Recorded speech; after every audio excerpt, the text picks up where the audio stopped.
ഓരോ ദിവസവും വാർത്താ മാധ്യമങ്ങളിലൂടെ, സാമൂഹ്യ മാധ്യമങ്ങളിലൂടെ നാം കണ്ടുകൊണ്ടിരിക്കുന്നത് വളരെ അപകടകരമായ അവസ്ഥയിലേക്ക് യുവസമൂഹം ചെന്നുപോയിക്കൊണ്ടിരിക്കുകയാണ്. ഒരു ഭാഗത്ത് യുവാക്കൾ മദ്യത്തിന്റെയും മയക്കുമരുന്നിന്റെയും അടിമത്തം പേറിക്കൊണ്ട് ജീവിക്കുകയാണ്. അസാൻമാർഗിക മാർഗങ്ങളിലൂടെ സമ്പത്തുണ്ടാക്കുവാൻ, എളുപ്പത്തിൽ പണക്കാരനാകാൻ, എന്തു മോശത്തരങ്ങൾ ചെയ്യാനും, മയക്കുമരുന്നിന്റെ ഏജന്റ് ആകാനും, കഞ്ചാവ് കച്ചവടം ചെയ്യാനും യാതൊരുവിധ മടിയുമില്ലാത്ത അവസ്ഥയിലേക്ക് യുവസമൂഹം പോയിക്കൊണ്ടിരിക്കുകയാണ്. ാരൻ കത്തികൊണ്ട് അതിക്രൂരമായി കൊന്നുകളഞ്ഞു. ഇന്നത്തെ പത്രത്തിൽ നമ്മൾ കണ്ടത് വേദനയോടുകൂടി ആ +1കാരൻ പറയുന്നു, മാതാപിതാക്കളിൽ നിന്ന് സമാധാനം കിട്ടാത്തത് കൊണ്ട് സംഭവിച്ചു പോയതാണ്. മാസങ്ങൾക്ക് മുമ്പ് തിരുവനന്തപുരത്തെ സെക്രട്ടേറിയറ്റിന്റെ മുന്നിൽ പട്ടാപ്പകലിൽ ആ സെക്രട്ടേറിയറ്റിന്റെ മുന്നിലൂടെ നടന്നു പോകുന്ന ഒരു സ്ത്രീയെ പിന്നിൽ വന്ന ഒരു ചെറുപ്പക്കാരൻ മൂർച്ചേറിയ കത്തി കൊണ്ട് വയറ്റിൽ കുത്തുകയാണ്. അവരെ ആശുപത്രിയിൽ കൊണ്ടുപോയി. ആ ചെറുപ്പക്കാരനെ പോലീസ് അറസ്റ്റ് ചെയ്ത് കൊണ്ടുപോയി. നീ എന്തിനാണ് കുത്തിയത് എന്ന് ചോദിച്ചപ്പോൾ അവൻ പറഞ്ഞത്, ഞാൻ കുത്തിയ ആ സ്ത്രീ എന്റെ അമ്മയാണ്. സ്വന്തം അമ്മയെ പട്ടാപ്പകൽ 4 മുന്നിൽ വെച്ച് കുത്തിക്കൊല്ലുന്ന മക്കളുടെ കാലഘട്ടം. പണത്തിന് വേണ്ടിയിട്ട് സ്വന്തം പിതാവിന്റെ തലയിൽ കമ്പിപ്പാര കൊണ്ട് അടിച്ചു വന്ന മകന്റെ വാർത്ത ഇന്നലത്തെ പത്രത്തിലാണ് നാം വായിച്ചത്. ഇനി നാളെയുടെ പത്രങ്ങളിൽ എന്തൊക്കെയാണ് നാം കാണേണ്ടി വരുന്നത്? ഇപ്രകാരം മതപ്പതിച്ചു പോകുന്ന മക്കളുടെ യുവസമൂഹത്തിന്റെ കാലഘട്ടമാണ്. കുറ്റങ്ങൾ പലതും നമുക്ക് പറയാനുണ്ട്.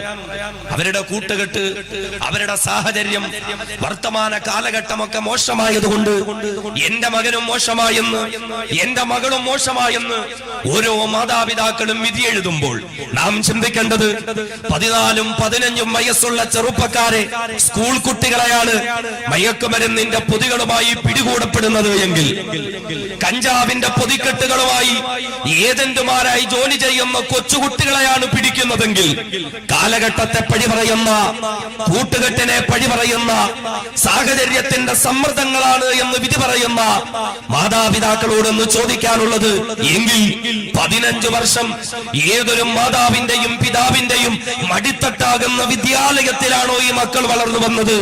ആ മക്കൾക്ക് കാലഘട്ടത്തിന്റെ അപകടത്തെ പറ്റി പറഞ്ഞു കൊടുക്കാൻ കഴിയാത്ത ഒരു മാതാവ്, ആ മക്കൾക്ക് കാലഘട്ടത്തിന്റെ തിന്മകളെ പറ്റി പരിചയപ്പെടുത്തി കൊടുക്കാൻ കഴിയാത്ത ഒരു പിതാവ്, പരിപൂർണ പരാജിതനായ മാതാവും പിതാവുമാണ്. അവിടെയാണ് നാം അറിയേണ്ടത്, എന്റെയും നിങ്ങളുടെയും മക്കൾ വഴിപിഴച്ചു പോകുന്നുണ്ടെങ്കിൽ അവിടെ ഒന്നാമത്തെ കുറ്റക്കാർ നമ്മൾ തന്നെയാണ്. ബഹുമാന്യനായ സയ്യിദുനാ ഉമറുൽ ഫാറൂഖ് റളിയല്ലാഹു അൻഹു, ഉമർ റളിയല്ലാഹു അൻഹുവിന്റെ അടുക്കിലേക്ക് ഒരു ദിവസം ഒരു പിതാവ് തന്റെ മകനുമായിട്ട് വരികയാണ്. ഒരു വാപ്പ തന്റെ, ഇവിടെയൊക്കെ അത്താണല്ലേ, എനിക്ക് വാപ്പാന്നേ വായിൽ വരുവുള്ളൂ, അതുകൊണ്ട് അത് അത്തായിട്ടങ്ങ് കരുതിയാ മതി എല്ലാവരും. ഒരത്ത തന്റെ മകനുമായിട്ട് വരികയാ ഉമർ റളിയല്ലാഹു അൻഹുവിന്റെ മുന്നിലേക്ക്. എന്നിട്ട് പറഞ്ഞു, ഉമർ തങ്ങളെ, എന്റെ മോൻ, താങ്കൾ ഇവനെ ഒന്ന് ഉപദേശിക്കണം. നമ്മളൊക്കെ പള്ളിയിൽ ഉസ്താദിന്റെ അടുത്തേക്ക് മക്കളെ കൊണ്ടുവരും, അല്ലെങ്കിൽ വെള്ളിയാഴ്ച ജുമായ്ക്ക് കുറച്ച് നേരത്തെ എത്തി ഉസ്താദിനോട് പറയും, ഉസ്താദേ, മാതാപിതാക്കളെ അനുസരിക്കുന്ന കാര്യമൊക്കെ ഒന്ന് ജുമായ്ക്ക് പറയണേ. എന്താ കാര്യം? 18 വയസ്സുണ്ട് മോൻ, ഇപ്പൊ അനുസരണയില്ല, മകൾക്ക് അനുസരണയില്ല, യാതൊരുവിധ സ്നേഹവും ബഹുമാനവും ഇല്ല. ഇതുപോലെ ഉമർ റളിയല്ലാഹു അൻഹുവിന്റെ മുന്നിലേക്ക് ഒരു പിതാവ് തന്റെ മകനുമായി വന്നിട്ട് ഒരു പരാതി പറയുക, ഉമർ തങ്ങളെ, എന്റെ മോനെ ഒന്ന് ഉപദേശിക്കണം, എന്റെ മോനെ ഒന്ന് ഉപദേശിക്കണം. അനുസരണയില്ലാത്തവനാണിവൻ, സൽസ്വഭാവമില്ലാത്തവനാണിവൻ, മാതാപിതാക്കളെ കുറ്റപ്പെടുത്തുന്നവനാണിവൻ, സ്വന്തം മാതാപിതാക്കളെ വേദനിപ്പിക്കുന്നവനാണിവൻ. അതുകൊണ്ട് ബഹുമാന്യനായ ഉമർ തങ്ങളെ, എന്റെ മകനെ താങ്കളൊന്ന് ഉപദേശിക്കണം ഉമർ തങ്ങളെ. നൂറ്റാണ്ടുകൾക്ക് മുമ്പ് സയ്യിദനാ ഉമർ ഫാറൂഖ് റളിയല്ലാഹു അൻഹുവിന്റെ സമക്ഷത്തിൽ പ്രിയപ്പെട്ട പൊന്നുമോനുമായി കടന്നു വന്നിട്ടൊരു പിതാവ് തന്റെ മകനെ പറ്റി നൂറുകണക്കിന് പരാതികളെ വിളിച്ചു പറയുകയാ. തന്റെ പിതാവ് തന്നെ പറ്റി പരാതികൾ പറയുമ്പോഴും യാതൊരുവിധ വൈമനസ്യവും കൂടാതെ യാതൊരുവിധ മറുപടിയും പറയാതെ ഉമർ റളിയല്ലാഹു അൻഹുവിന്റെ മുന്നിൽ കൈകൾ കെട്ടിയിട്ട് കണ്ണുകൾ ഇറുക്കിയടച്ച് തലകുനിച്ചുകൊണ്ട് ആ പ്രിയപ്പെട്ട ബാലനതാ ഉമർ റളിയല്ലാഹു അൻഹുവിന്റെ സമക്ഷത്തിൽ നിശബ്ദനായി നിൽക്കുമ്പോൾ ആ പിതാവ് തന്റെ മകനെ പറ്റിയിട്ടുള്ള കുറ്റങ്ങളും കുറവുകളും എല്ലാം പറഞ്ഞു കഴിഞ്ഞു. എല്ലാം കഴിഞ്ഞിട്ട് സയ്യിദനാ ഉമർ റളിയല്ലാഹു അൻഹു ആ മകനോട് സംസാരിക്കാൻ തുടങ്ങുമ്പോൾ ഉമർ റളിയല്ലാഹു അൻഹു ആ മകന്റെ മനഃശാസ്ത്രം അറിഞ്ഞുകൊണ്ട് അവനെ കൗൺസിലിന് വിധേയനാക്കാൻ തുടങ്ങുമ്പോൾ ആ ചെറുപ്പക്കാരനായ പൊന്നുമോൻ ഉമർ റളിയല്ലാഹു അൻഹുവിനോട് പറയുന്നു, ഉമർ തങ്ങളേ, എന്റെ പിതാവ് പറഞ്ഞത് 100% ശരി തന്നെയാ ഉമർ തങ്ങളെ. എന്റെ വാപ്പ പറഞ്ഞത് ശരി തന്നെയാ ഉമർ തങ്ങളെ. ഞാൻ അനുസരണയില്ലാത്ത മകനാ, ഞാൻ സൽസ്വഭാവമില്ലാത്ത മകനാ, എന്റെ മാതാപിതാക്കളെ വേദനിപ്പിക്കുന്നവനാണ് ഞാൻ, മോശ കൂട്ടുകെട്ടുകളുള്ളവനാണ് ഞാൻ, ചീത്ത വിളിക്കുന്നവനാണ് ഞാൻ, എന്നിൽ നിന്ന് പറയാൻ യാതൊരുവിധ സൽസ്വഭാവങ്ങളുമില്ല. എന്റെ പിതാവ് പറഞ്ഞത് 100% ശരി തന്നെയാ. ഒരു കള്ളവും എന്റെ പിതാവ് എന്നെ പറ്റി പറഞ്ഞെന്ന് എനിക്ക് പരാതിയില്ല. എന്നാലും ബഹുമാനനായ ഉമർ തങ്ങളെ, ഒരു മകനെന്ന നിലയിൽ എന്നെ പറ്റിയിട്ട് എന്റെ പ്രിയപ്പെട്ട പിതാവ് പരാതി പറഞ്ഞെങ്കിൽ, ഞാൻ ദുസ്വഭാവക്കാരനാണെന്ന് പരാതി പറഞ്ഞെങ്കിൽ, ഞാൻ മോശക്കാരനാണെന്ന് പരാതി പറഞ്ഞെങ്കിൽ, ബഹുമാനനായ ഉമർ തങ്ങളെ, ഞാനൊന്ന് ചോദിച്ചു കൊള്ളട്ടെ ഉമർ തങ്ങളെ, എന്നെ പറ്റി പരാതി പറഞ്ഞ എന്റെ പ്രിയപ്പെട്ട വാപ്പ, എന്നെ പറ്റിയിട്ട് ഞാൻ മോശക്കാരനാണെന്ന് പറഞ്ഞ പിതാവുണ്ടല്ലോ, ബഹുമാനനായ ഉമർ തങ്ങളെ, ഞാനൊന്ന് ചോദിച്ചു കൊള്ളട്ടെ, ഒരു പിതാവെന്ന നിലയിൽ മകനായ ഞാൻ സൽസ്വഭാവിയായി വളരാൻ, ഞാൻ മോശക്കാരനായി തീരാതിരിക്കാൻ, ഞാനൊരു സ്വാലിഹായി മാറുന്നതിന് വേണ്ടി എന്റെ പ്രിയപ്പെട്ട പിതാവ് എന്നോട് പൂർത്തീകരിക്കേണ്ട കടമകൾ എന്തൊക്കെയാ ഉമർ തങ്ങളെ? എന്റെ വാപ്പയ്ക്ക് എന്നോടുള്ള കടമകൾ എന്തൊക്കെയാ? ഏത് നിലയിൽ വളർത്തിയാലാണ് ഞാൻ നന്നാവുന്നത് ഉമർ തങ്ങളെ? അതുകൊണ്ട് ഉമർ തങ്ങളെ, എന്റെ വാപ്പയ്ക്ക് എന്നോടുള്ള കടമകൾ താങ്കളൊന്ന് പറയുമ്പോ മഹാനായ ഉമർ ഫാറൂഖ് റളിയല്ലാഹു അൻഹു പറഞ്ഞു തുടങ്ങുകയാ. ആ മകനോട് ഉമർ റളിയല്ലാഹു അൻഹു പറയുകയാ, ഒരു മകൻ നല്ലവനായി തീരണമെങ്കിൽ, സൽസ്വഭാവിയായ മകനായി തന്റെ മകൻ വളർന്നു വരണമെങ്കിൽ, ഒരു പിതാവ് തന്റെ മകനോട് ചെയ്യേണ്ടെന്ന കടമകടപ്പാടുകളിൽ ഒന്നാമത്തെ കടമ എന്തെന്നറിയുമോ? അയ്യം തഖിയ ഉമ്മഹു, അവനെ പോറ്റി വളർത്തുന്ന അവന്റെ പ്രിയപ്പെട്ട ഉമ്മ. ഏതൊരു മാതാവിന്റെ മടിത്തട്ടിൽ കടന്നുകൊണ്ടാണോ പ്രിയപ്പെട്ട പൊന്നുമോന് വളർന്നു വരുന്നത്, ഏതൊരു മാതാവാണോ മകന് സൽസ്വഭാവം പകർന്നു കൊടുക്കേണ്ടുന്നത്, ഏതൊരു മാതാവാണോ മകന് ഇസ്ലാമിക സംസ്കാരം പകർന്നു കൊടുക്കേണ്ടുന്നത്, ഏതൊരു മാതാവാണോ തന്റെ പ്രിയപ്പെട്ട മകന് നല്ല സംസ്കാരങ്ങളെ പഠിപ്പിച്ചു കൊടുക്കേണ്ടുന്നത്, അങ്ങനെയുള്ള അവന്റെ പ്രിയപ്പെട്ട ഉമ്മ അയ്യം തഖിയ ഉമ്മഹു, അവന്റെ ഉമ്മയെ നല്ലവളാക്കി മാറ്റുക. ഒരു പിതാവിന് തന്റെ മകനോടുള്ള ഒന്നാമത്തെ കടമ അവന്റെ ഉമ്മയെ നല്ലവളാക്കി മാറ്റുക, അവന്റെ ഉമ്മയെ ദീനീ സംസ്കാരമുള്ളവളാക്കി മാറ്റുക. രണ്ടാമത് വീണ്ടും ഉമറുൽ ഫാറൂഖ് റളിയല്ലാഹു അൻഹു പറയുകയാ, ഒരു പിതാവിന് തന്റെ മകനോടുള്ള പ്രധാനപ്പെട്ട രണ്ടാമത്തെ കടമ അയ്യുഹസ്സിന ഇസ്മഹു, നല്ല പേര് ചൊല്ലി വിളിക്കുക, നല്ല അർത്ഥമുള്ള പേര് വിളിക്കുക, മുൻഗാമികളായ മഹത്തുക്കളുടെ സ്വാലിഹീങ്ങളുടെ പേര് വിളിക്കുക. മൂന്നാമതൊരു പിതാവിന് തന്റെ മകനോടുള്ള പരമപ്രധാനമായ കടമയാണ് വഅയ്യുഅല്ലിമഹുൽ കിതാബ്, അല്ലാഹുവിന്റെ ഖുർആൻ പഠിപ്പിക്കുക, ദീനീ വിദ്യാഭ്യാസം കൊടുക്കുക, ദീനീയായ മര്യാദകൾ പഠിപ്പിക്കുക. ഈ മൂന്ന് കടമകളും പറഞ്ഞു കഴിഞ്ഞ ഉടനെ ആ മകൻ ഉമറുൽ ഫാറൂഖ് പറയുന്ന, ഉമർ തങ്ങളെ, അല്ലയോ അല്ലയോ ബഹുമാനനായ ഉമർ തങ്ങളെ, എന്നെപ്പറ്റി പരാതി പറഞ്ഞ എന്റെ വാപ്പയുണ്ടല്ലോ, ഞാനൊരു ദുസ്വഭാവക്കാരനാണെന്ന് പരാതി പറഞ്ഞ, ഞാൻ മോശക്കാരനാണെന്ന് പരാതി പറഞ്ഞ, ഞാനൊരു ചീത്തക്കുട്ടിയാണെന്ന് പരാതി പറഞ്ഞ എന്റെ പ്രിയപ്പെട്ട വാപ്പയുണ്ടല്ലോ ഉമർ തങ്ങളെ, ഞാൻ സൽസ്വഭാവിയായി മാറാൻ എന്റെ വാപ്പ എന്നോട് ചെയ്യേണ്ടുന്ന 3 കടമകൾ മാത്രമാ താങ്കൾ ഇവിടെ പറഞ്ഞതെങ്കിൽ ഈ ബഹുമാനരായ ഉമർ തങ്ങളെ, ഈ 3 കടമകളിലും എന്റെ വാപ്പ പരിപൂർണ പരാജിതനാ. ഈ 3 കാര്യങ്ങളും എന്റെ പിതാവ് എന്നോട് പൂർത്തീകരിച്ചിട്ടില്ല. ഒന്നാമതായി എന്റെ പിതാവിന് എന്നോടുള്ള കടമ ഉമ്മഹു, എന്റെ ഉമ്മയെ നല്ലവളാക്കി മാറ്റുക എന്നുള്ളവളാണെങ്കിൽ ഉമർ തങ്ങളെ, എന്റെ ഉമ്മ ഒരു നീഗ്രോ കുടുംബത്തിൽപ്പെട്ട സ്ത്രീയാ.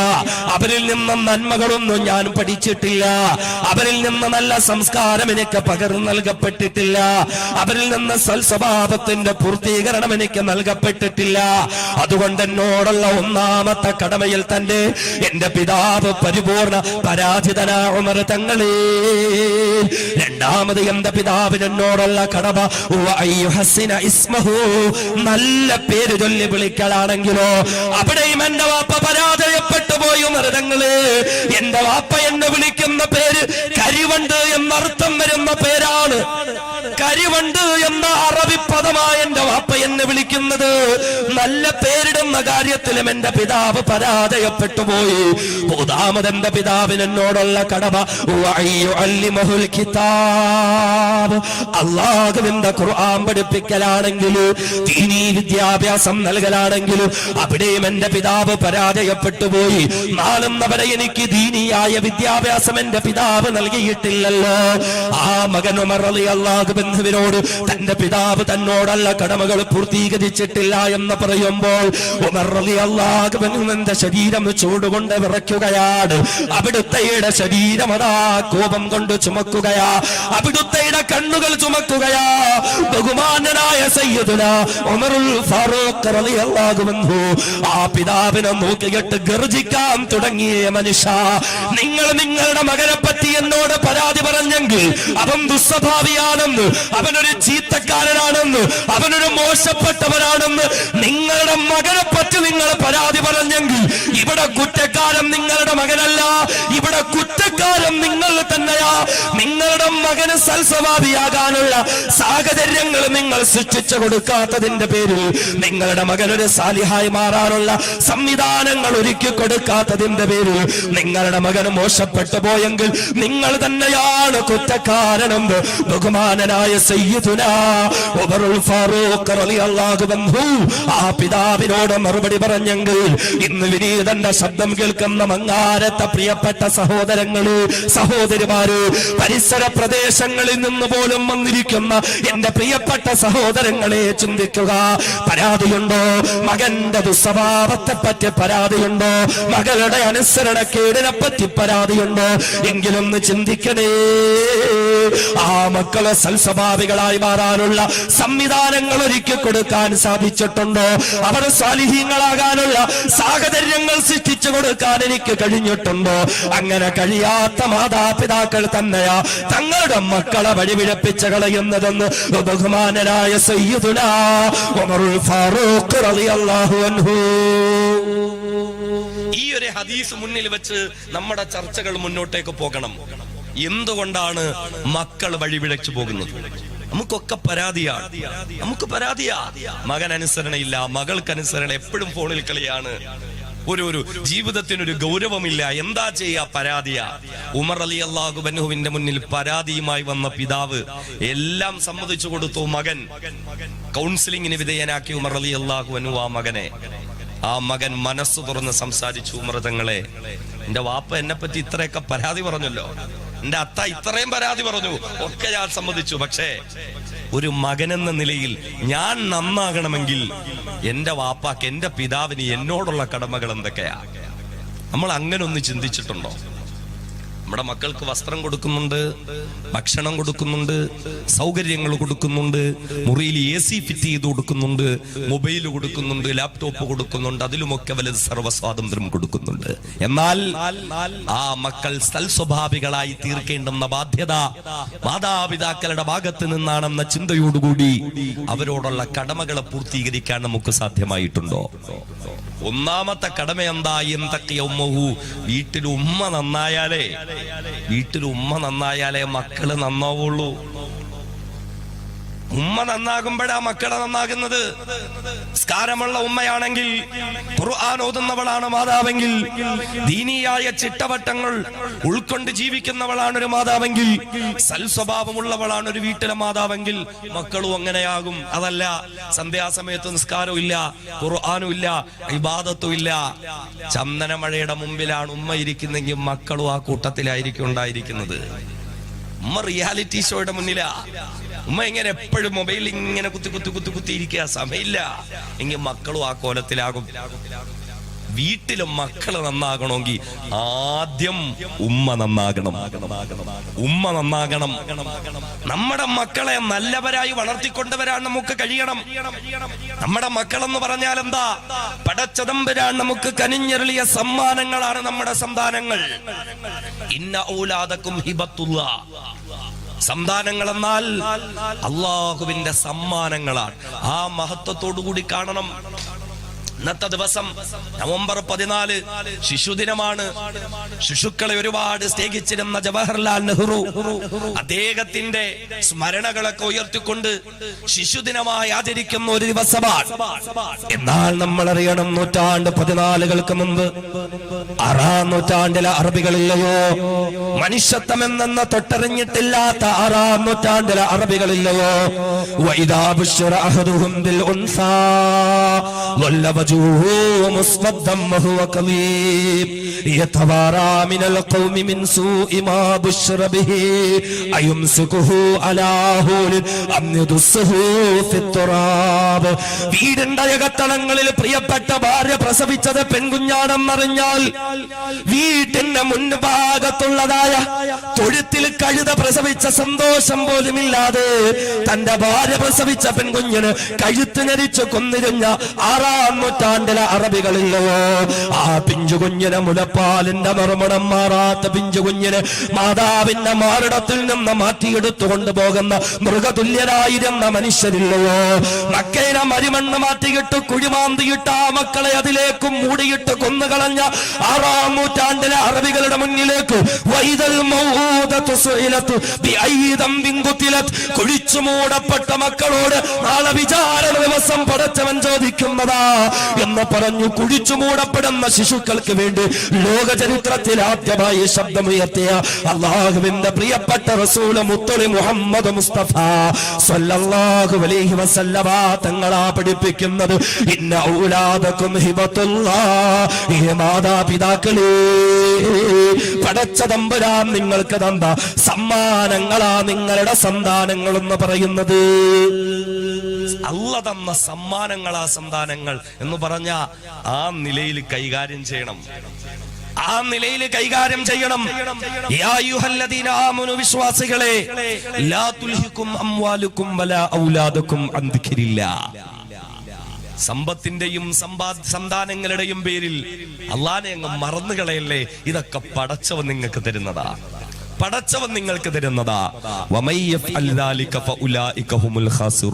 നിങ്ങൾ മക്കളെ വിഷയത്തിൽ പടച്ചോനെ മറന്നുപോയാ ഖേദിക്കേണ്ടി വരും, നിങ്ങൾ ബുദ്ധിമുട്ടേണ്ടി വരും, നിങ്ങൾ കഷ്ടപ്പെടേണ്ടി വരും നിങ്ങൾ. അതുകൊണ്ട് അള്ളാഹുവിനെ നിങ്ങൾ മറന്നു കളയരുത്. സന്താനങ്ങളെ വളർത്തുമ്പോ നമ്മുടെ സന്താനങ്ങൾ സ്വാലിഹീങ്ങളാകണം. എങ്ങനാ സ്വാലിഹീങ്ങളാകുന്നത്? എത്ര വയസ്സാകുമ്പോഴാ മക്കളെ സ്വാലിഹീങ്ങളാക്കാൻ പരിശ്രമിക്കേണ്ടത്? ചില ബാപ്പമാരിങ്ങനെ മക്കളോട് പറയാറുണ്ട്, 10ാം ക്ലാസ് കഴിഞ്ഞു ഇനി മുതൽ നിസ്കരിക്കണം പറയാറുണ്ട്. 10ാം ക്ലാസ് കഴിഞ്ഞു ഒരു 10-40 ദിവസം ജമാഅത്തിലൊക്കെ പോയി, അല്ലെങ്കിൽ ഒരു വെക്കേഷൻ, അതൊക്കെ ഇപ്പൊ ഒരു സ്റ്റൈലാണ്, ഒരു സ്റ്റൈലിന്റെ ഭാഗമായി. വെക്കേഷൻ ആവുമ്പോ 40 ദിവസം തർബിയത്ത് കോഴ്സിന് വിടുക, വെക്കേഷൻ കോഴ്സിന് വിടുക, അതൊരു സ്റ്റൈലാ. 40 ദിവസം ഖുർആനും ഹദീസും വാഖിയയും യാസീനും സുന്നത്തായ ദുആയുമായി കഴിഞ്ഞ മക്കൾ 41-ാമത്തെ ദിവസം വീട്ടിലോട്ട് വരട്ടെ. 40 ദിവസം മഗ്രിബ് കഴിഞ്ഞ് ഖുർആൻ ഓതിയ മക്കൾ 41-ാമത്തെ ദിവസം വീട്ടിൽ വരുമ്പോ ഉമ്മ തുറന്നു വെച്ച് കൊടുക്കും പരസ്പരം. ഈ 40 ദിവസം ഇബാദത്തും ഈമാനും അവിടെ തീർന്നു. അതൊക്കെ ഒരു സ്റ്റൈലായി മാറി. അതൊക്കെ എന്തോ ഒരു ഷോയാണ്, ഒരു മുസ്ലിം ഐഡന്റിറ്റി കാത്തു സൂക്ഷിച്ചു വെക്കാൻ വേണ്ടിയിട്ട്, ഇസ്ലാമിന്റെ ലേബൽ ഒട്ടിച്ച് കിട്ടാൻ വേണ്ടിയിട്ടുള്ള ഇങ്ങനെ ചില കാര്യങ്ങൾ. അതിലുമൊക്കെ അപ്പുറം നമ്മുടെ മക്കൾ എങ്ങനെ സ്വാലിഹീങ്ങളാകും, നമ്മുടെ മക്കൾ എങ്ങനെ സ്വാലിഹത്തുകളാകും. മാതാപിതാക്കൾ വ്യക്തമായ ഒരു മാസ്റ്റർ പ്ലാനോട് കൂടിയായിരിക്കണം മുന്നോട്ട് പോകേണ്ടുന്നത്. വിശുദ്ധമായ ദീനുൽ ഇസ്ലാം പഠിപ്പിച്ചത് എങ്ങനെ?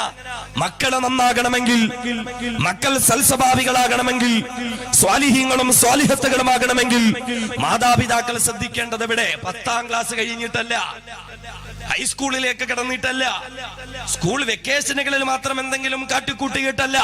നേരെ മറിച്ച് മക്കൾ ഉണ്ടാകുന്നതിന് മുമ്പ് തന്നെ മക്കൾ സ്വാലിഹീങ്ങളാകാനുള്ള പരിശ്രമങ്ങൾ മാതാപിതാക്കൾ നടത്തണം.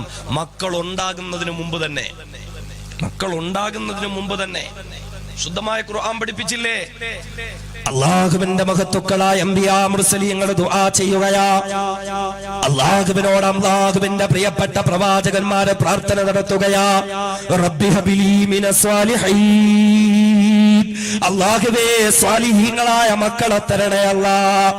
റബ്ബി ഹബിലി മിൻ ലദുൻക ദുർരിയതൻ ത്വയ്യിബാ ഇന്നക സമീഉദ് ദുആ. നിന്റെ പ്രിയപ്പെട്ട പൊന്നുമോള് കണ്ടവനോടൊപ്പം ഒളിച്ചോടുമ്പോഴല്ല ഉമ്മ നീ കണ്ണീരൊഴുക്കേണ്ടുന്നത്. നിന്റെ മകൻ കഞ്ചാവ് കേസിൽ പിടിക്കപ്പെടുമ്പോഴല്ല പ്രിയപ്പെട്ട പിതാവേ നീ നിന്റെ മകന് വേണ്ടി പ്രാർത്ഥന നടത്തേണ്ടുന്നത്. പിന്നെയോ വിശുദ്ധമായ ഖുർആൻ പഠിപ്പിക്കുകയാ. സന്താനങ്ങൾ ഉണ്ടാകുന്നതിന് വേണ്ടി അവർക്ക് വേണ്ടി മാതാപിതാക്കൾ പ്രാർത്ഥന നടത്തേണ്ടുന്നതുണ്ട്. റബ്ബി ഹബിലി മിൻ ലദുൻക ദുർരിയതൻ ത്വയ്യിബാ ഇന്നക സമീഉദ് ദുആ. പ്രാർത്ഥനകളെ കേൾക്കുന്ന തമ്പുരാനേ, ഞങ്ങൾക്ക് പരിശുദ്ധരായ സന്താനങ്ങളെ കനിഞ്ഞരുളണേ നാഥ. മക്കൾക്ക് വേണ്ടി മാതാപിതാക്കളെ നടത്തേണ്ടെന്ന പ്രാർത്ഥനയല്ലേ. എത്ര മാതാപിതാക്കളാ മക്കൾക്ക് വേണ്ടി ഇങ്ങനെ ദുആ ചെയ്യുന്നത്? അവരുടെ വിദ്യാഭ്യാസ പുരോഗതിക്ക് വേണ്ടി ദുആ ചെയ്യാറില്ലേ? അവരുടെ സാമ്പത്തികമായ നേട്ടങ്ങൾക്ക് വേണ്ടി ദുആ ചെയ്യാറില്ലേ? ഗൾഫിലേക്ക് പോയ മകന് നല്ല ജോലി കിട്ടാൻ ദുആ ചെയ്യാറുണ്ട്. 18 വയസ്സുള്ള പൊന്നുമോൾക്ക് പണക്കാരനായ ഭർത്താവിനെ കിട്ടാൻ ദുആ ചെയ്യാറുണ്ട്. എല്ലാ കാര്യങ്ങൾക്കും ദുആ ചെയ്യാറുണ്ട്.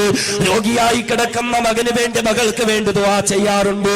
എല്ലാവിധ ദുനിയവിയായ ഐശ്വര്യങ്ങൾക്ക് വേണ്ടിയിട്ടും അവർക്ക് ദുആ ചെയ്യാറുണ്ട്. എന്നാൽ എന്റെ ശബ്ദം ശ്രവിക്കുന്ന മാതാക്കള്, പിതാക്കളൊന്ന് ചിന്തിച്ചു നോക്കടേ. നാളെന്നവരെ മക്കള് സ്വാലിഹീങ്ങളാകാൻ വേണ്ടി ഒന്ന് ദുആ ചെയ്തു. ഇത്ര കാലമായി ഒരു 2 റക്അത്ത് പടച്ച തമ്പുരാന്റെ മുന്നിൽ നിസ്കരിച്ചിട്ട് നിസ്കാരപ്പായിരുന്നു കൊണ്ട്, അല്ലെങ്കിൽ പള്ളിയിൽ ഉസ്താദിന്റെ പിന്നാലെ നിസ്കരിച്ചിട്ട് ആ നിസ്കാരം കഴിഞ്ഞിട്ട് 2 കൈകളും പടച്ചവന്റെ ദർബാറിലേക്കൊന്ന് നീട്ടിയിട്ട്, അല്ലാഹുവേ എനിക്ക് നൽകുന്ന സന്താനങ്ങളെ സ്വാലിഹീങ്ങളാക്കണേ അല്ലാ. സ്വാലിഹീങ്ങളായ സന്താനങ്ങളായി ഞങ്ങളുടെ സന്താനങ്ങൾ നീ സ്വീകരിക്കണേ നാഥ. എത്ര മാതാപിതാക്കൾക്ക് ആ ദുആ ചെയ്യാൻ കഴിഞ്ഞിട്ടുള്ളത്? അവിടെയാണ് വിശുദ്ധമായ ദീനുൽ ഇസ്ലാം പഠിപ്പിക്കുന്നത്. റബ്ബനാ ഹബ് ലനാ മിൻ അസ്വാജിനാ വദുർരിയാതിനാ ഖുർറത അഅ്യുൻ വജഅൽനാ ലിൽ മുത്തഖീന ഇമാമാ. അല്ലാഹുവേ ഞങ്ങളുടെ സന്താനങ്ങളെയും സഹധർമ്മിണിമാരെയും ഞങ്ങൾക്ക് കൺകുളിർമയേകുന്നവരാക്കണേ അല്ലാ. ഞങ്ങളെ ഓരോരുത്തരെയും തഖ്വയുള്ളവരുടെ നേതാക്കന്മാരാക്കി മാറ്റണേ അല്ലാ. ഓരോ മാതാപിതാക്കളും തങ്ങൾക്ക് വേണ്ടിയിട്ടും തങ്ങളുടെ മക്കൾക്ക് വേണ്ടിയിട്ടും ദുആ ചെയ്യണമെന്ന് വിശുദ്ധമായ ഖുർആൻ പഠിപ്പിക്കുമ്പോൾ എന്ന് മാത്രമല്ല, ആദരവായ അഷ്റഫുൽ ഖൽഖ് നബിയുനാ മുഹമ്മദ് മുസ്തഫ സല്ലല്ലാഹു അലൈഹി വസല്ലമ തങ്ങൾ പഠിപ്പിച്ചില്ലേ, കല്യാണം കഴിഞ്ഞ് കല്യാണ രാത്രിയിൽ മണവാട്ടിയും മണവാളനും മണിയറയിലേക്ക് മധുവിധുന്നു വരാൻ വേണ്ടി കടന്നു പോകുമ്പോൾ ഏതൊക്കെ സന്ദർഭത്തിലാണോ അനുവദനീയമായ ഹലാലായ ശാരീരിക ബന്ധത്തിലേക്ക് ഒരു ഭാര്യയും ഭർത്താവും കടന്നു ചെല്ലുന്നത്, ഈ ശാരീരിക ബന്ധത്തിൽ ഏർപ്പെടുമ്പോഴൊക്കെയും അവിടെ ഒരു ഭാര്യയും ഭർത്താവും ചെയ്യേണ്ടുന്ന ഒരു പ്രാർത്ഥനയുണ്ട്. എന്ത് പ്രാർത്ഥനയാ? പറയാ, അല്ലാഹുമ്മ ജന്നിബ്ന ശൈത്വാൻ, അല്ലാഹുമ്മ ജന്നിബ്ന ശൈത്വാൻ വജന്നിബ് ശൈത്വാന ഫീമാ റസഖ്തനാ. അല്ലാഹുവേ അല്ലാഹുവേ ഞങ്ങളെ പിശാചിൽ നിന്ന് കാക്കണേ നാഥ. എന്ന് മാത്രമല്ല, ഈ അനുവദനീയമായ ശാരീരിക ബന്ധത്തിലൂടെ ഞങ്ങൾക്ക് പിറക്കുന്നതായ സന്താനങ്ങളെയും പിശാചിൽ നിന്ന് മോചിപ്പിക്കണേ നാഥ എന്ന് ശാരീരിക ബന്ധത്തിൽ ഏർപ്പെടുന്ന സന്ദർഭത്തിൽ ഭാര്യാഭർത്താക്കന്മാരെ പ്രാർത്ഥന നടത്തണമെന്ന് നബിയുനാ മുഹമ്മദ് മുസ്തഫ സല്ലല്ലാഹു അലൈഹി വസല്ലം. നമ്മൾ ചിന്തിക്കണം, മക്കള് വേലി ചാടുമ്പോഴല്ല അവർക്ക് വേണ്ടി പ്രാർത്ഥിക്കേണ്ടത്.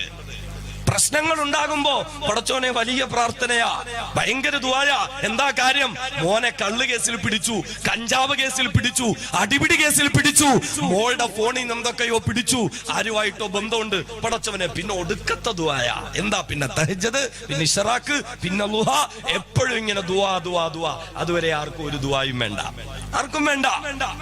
10ാം ക്ലാസ്സിൽ പഠിക്കുക മോള്, അവർക്ക് പർദ വേണ്ട, അവർക്ക് ദീൻ വേണ്ട, അവർക്ക് തർബിയത്തും സ്വലാഹിയത്തും വേണ്ട. പിന്നെന്താ? ആരുടെയെങ്കിലും കൂടെ വേലി ചാടുന്നു എന്നറിയുമ്പോ അപ്പ വിളിക്കും ഉസ്താദിനെ, ഉസ്താദേ മോക്ക് ഇനി കുറച്ച് ദീൻ ആവശ്യമുണ്ട്, ചേർക്കാൻ പറ്റിയ ബനാത്ത് വല്ലതുണ്ടോ? വേലി ചാടുമ്പോഴാ ബനാത്ത് വേണ്ടത്, പ്രശ്നം ഉണ്ടാക്കുമ്പോഴാ തർബിയത്ത് വേണ്ടത്. എന്നാൽ ആദരവായ മുത്തൊളി മുഹമ്മദ് മുസ്തഫ സല്ലല്ലാഹു അലൈഹി വസല്ലം പഠിപ്പിച്ചു, ഭാര്യാഭർത്താക്കന്മാർ ഒരു സന്താനത്തിന് വേണ്ടിയുള്ള താല്പര്യത്തിൽ അനുവദനീയമായ ശാരീരിക ബന്ധത്തിൽ ഏർപ്പെടുമ്പോൾ അവിടെ ആ മൂർധന്യാവസ്ഥയിലും പ്രാർത്ഥന നടത്തണം. അല്ലാഹുമ്മ ജന്നിബ്ന ശൈത്താൻ, അല്ലാഹുവേ ഞങ്ങളെ രണ്ടുപേരെയും ശൈത്താനിൽ നിന്ന് കാക്കണേ അല്ലാ. വജന്നിബി ശൈത്താന ഫീമാ റസഖതനാ, ഈ ബന്ധത്തിലൂടെ നീ തരുന്ന സന്താനങ്ങളെയും പിശാചിൽ നിന്ന് കാക്കണേ അല്ലാ. എവിടെ? അവിടെ ദുആ ചെയ്യണം. ചെയ്തിട്ടുണ്ടോ ഒന്ന് ഓർത്ത് ആലോചിച്ചു നോക്കേ. ഇനി പറഞ്ഞിട്ട് കാര്യമില്ല. ഇനി തൽക്കാലം വേണേ പിടിച്ചിരുത്തി ഒരഅഊദു ബില്ലാഹി ശൈത്താനിർ റജീം ഓതി തലക്കൊക്കെ ഊതി വിട്ടുനോക്ക്, ചിലപ്പോ നന്നായേക്കും. നമുക്കിതൊക്കെ അറിയോ? ഇത് ചെറുപ്പക്കാരോടൊക്കെ എനിക്ക് പറയാനുള്ള, മക്കളെ ഈ ദുആയൊക്കെ പഠിക്കണം, ഇപ്പോഴേ പഠിച്ചു വെക്കണം. ചിലർക്ക് ഇങ്ങനെ കല്യാണം കഴിക്കുന്ന സമയത്ത് ഇങ്ങനെ ദുആ പഠിക്കണം. നിക്കാഹിന് വേണ്ടി ഇങ്ങനെ പള്ളിയിൽ വന്നിങ്ങനെ ഇരിക്കുമ്പോൾ കോട്ടും സൂട്ടൊക്കെ ഇരിക്കുമ്പോ ഉസ്താദിന്റെ കാലിൽ ഇങ്ങനെ നീണ്ടു. മറ്റേ ഒരു എന്തോ ആ സമയത്തൊക്കെ എന്തോ ഒരു സംഭവം, ഒരു ദുആ ഉണ്ടല്ലോ, ഒന്ന് എഴുതിത്തരാ.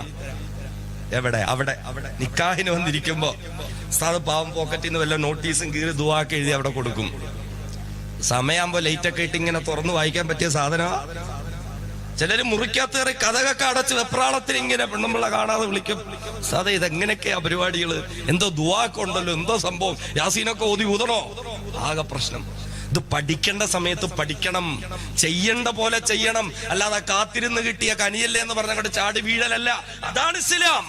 ഇസ്ലാം എന്ന് പറഞ്ഞാൽ അതാണ്. ഒരു മനുഷ്യനെ സംബന്ധിച്ചിടത്തോളം, ഒരു വിശ്വാസിയെ സംബന്ധിച്ചിടത്തോളം പള്ളിയുടെ 4 ചുവരുകളുടെ ഉള്ളിൽ മാത്രമല്ല ഇസ്ലാം.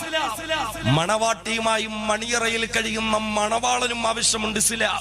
അവിടെയുണ്ട് ഇസ്ലാം, അവിടെയുമുണ്ട് ഇസ്ലാം. നമ്മിൽ എത്ര പേർക്ക് ഈ കാര്യത്തിലൊക്കെ ഒരു ശ്രദ്ധയുണ്ട്? നമ്മുടെ മക്കൾ ഭാവിയിൽ ആരായി തീരണമെന്ന് നമ്മൾ തീരുമാനിക്കണം. ആ നിലയിൽ നമ്മുടെ മക്കളെ വളർത്തണം. അവരിങ്ങനെ കാള പോലെ വളർന്നിട്ടല്ല അവർക്ക് തർബിയത്തും സലാഹിയത്തും കൊടുക്കേണ്ടുന്നത്. എന്താ ഹബീബായ റസൂൽ പഠിപ്പിച്ചത്? ഒരു പിഞ്ചു കുഞ്ഞ് പിറന്നു കഴിഞ്ഞാൽ ചോരയുടെ മണം മാറാത്ത, ചോരയുടെ നിറം മാറാത്ത കുഞ്ഞിനെ ഉത്തരവാദിത്തപ്പെട്ടവരുടെ കയ്യിലേക്ക് കൊടുത്താൽ ആ കുഞ്ഞിന്റെ വലത് കാതിൽ ബാങ്ക് കൊടുക്കണം, ഇടത് കാതിൽ ഇഖാമത്ത് കൊടുക്കണം. കുഞ്ഞിന് ഇതുവല്ലോ മനസ്സിലാവോ? എന്നല്ല അവിടെ. നിസ്സാര വിഷയമാണോ അത്? പിറന്നു വീഴാൻ, ഭൂമിയിലേക്ക് കാലുകുത്താൻ വെമ്പൽ കൊണ്ട് നിൽക്കുന്ന പിഞ്ചു കുഞ്ഞ്. മോനെ ഒന്നൊന്ന് വിളിച്ചിട്ടില്ല പ്രിയപ്പെട്ട പിതാവ്, മോളെ ഒന്ന് വിളിച്ചിട്ടില്ല പ്രിയപ്പെട്ട പിതാവ്. അതിനുമൊക്കെ മുന്നിൽ വാത്സല്യത്തോടുകൂടി എന്ന് താരാട്ട് പാടുന്നതിന് മുൻപ് ആ പിഞ്ചു കുഞ്ഞിന്റെ വലത് കാതിൽ പറഞ്ഞു കൊടുക്കണം, മോനെ മോളെ, ഈ ഭൂമിയിലേക്ക് നീ പിറന്നു വീഴുകയാണ്, ഇവിടെ നീ ഇനി വളരാൻ പോവുകയാണ് ഇൻഷാ അല്ലാഹ്. ഒരുപാട് തമ്പുരാക്കന്മാരുണ്ട് ഇവിടെ, ഒരുപാട് ചക്രവർത്തിമാരുണ്ട് ഇവിടെ, ഒരുപാട് സ്വേച്ഛാധിപതികളുണ്ട് ഇവിടെ. ഞാനാണ് വലിയവനെന്ന അഹന്തയോടുകൂടി നടിച്ചുകൊണ്ട് നടക്കുന്നവരുണ്ട് ഇവിടെ. അവരുടെയൊക്കെ മുന്നിൽ നീ ഉയർത്തിപ്പിടിക്കേണ്ട ഒരു ആദർശമുണ്ട്. അതെ, അല്ലാഹു അക്ബർ, അല്ലാഹു അക്ബർ. അല്ലാഹു ആണ് വലിയവൻ, അല്ലാഹു മാത്രമാണ് വലിയവൻ. പിഞ്ചു കുഞ്ഞിന്റെ കാതിൽ ഓതി കൊടുക്കണം മാതാവും പിതാവും. ചുമ്മാ ഒരു ചടങ്ങല്ല ഇതൊക്കെ. ഇതൊരു ചടങ്ങാണോ? ആൾ ദൈവങ്ങളുടെ കാലഘട്ടമാ.